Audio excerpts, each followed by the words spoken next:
die 26ste Maart. Ek praat oor my vriend die Heilige Gees, en vandag wil ek praat oor verseël met die Heilige Gees.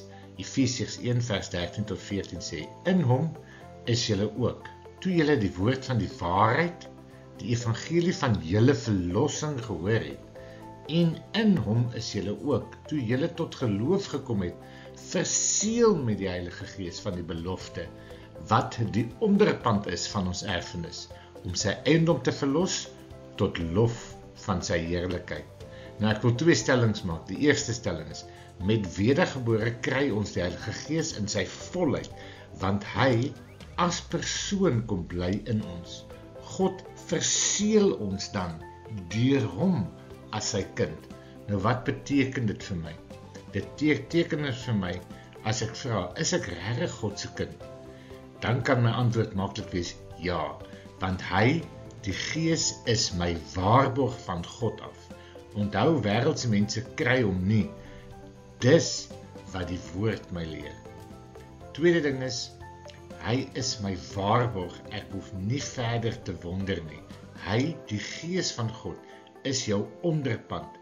Hy is die begin van die belofte vir jou. As jy hom het, het jy die ewige lewe. En die derde is, nou is dit moontlik vir my om God eer te bring, want hy, die Gees van God, lei my om die beeld van God te weerspieël en in sy gelykenis te wandel. Die tweede stelling wat ek wil maak is, van tyd tot tyd word ons ook nog gedoop en vervul met die Heilige Gees, want hy is ons kragbron en rus ons toe om as getuies vir Christus te leef. Die volgende skrifgedeeltes bevestig, dis Handelinge 2 vers 4 staan, en hulle is almal met die Heilige Gees vervul. Handelinge 4 vers 31, en hulle is almal met die Heilige Gees vervul. Efesiërs 5 vers 18, maar word met die Gees van God vervul. Hierdie vervulling beteken die volgende vir ons. 1. Die vervulling gebeur nie net een keer, maar talle kere, want hy is ons kragbron. Hy is die Heilige Gees is die hoe gedeelte, hoe ons die dinge doen, om A, 'n getuie te wees, en B, om oorwinnings te behaal oor die vyand en die vlees. Die tweede punt, deur hom bring ons die vrug van die Gees na vore. Hy lei ons na transformasie, om te word soos Jesus.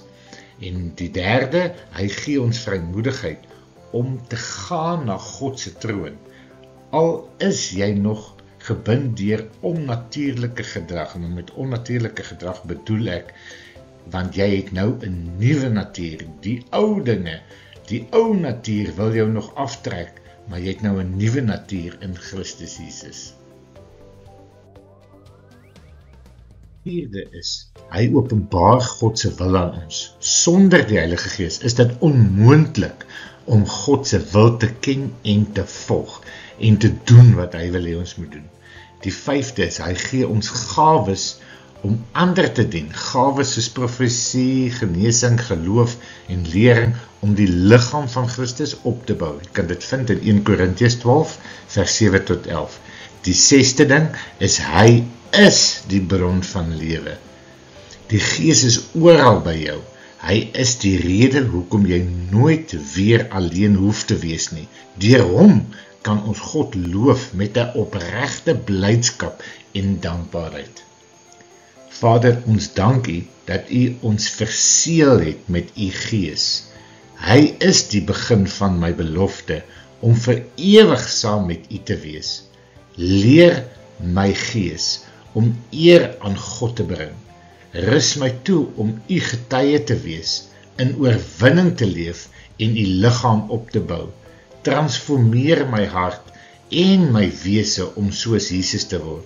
Met vrymoedigheid kom ek na U troon in hierdie oggend, want U, Here, maak dit vir my moontlik.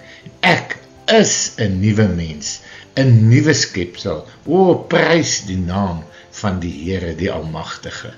Amen.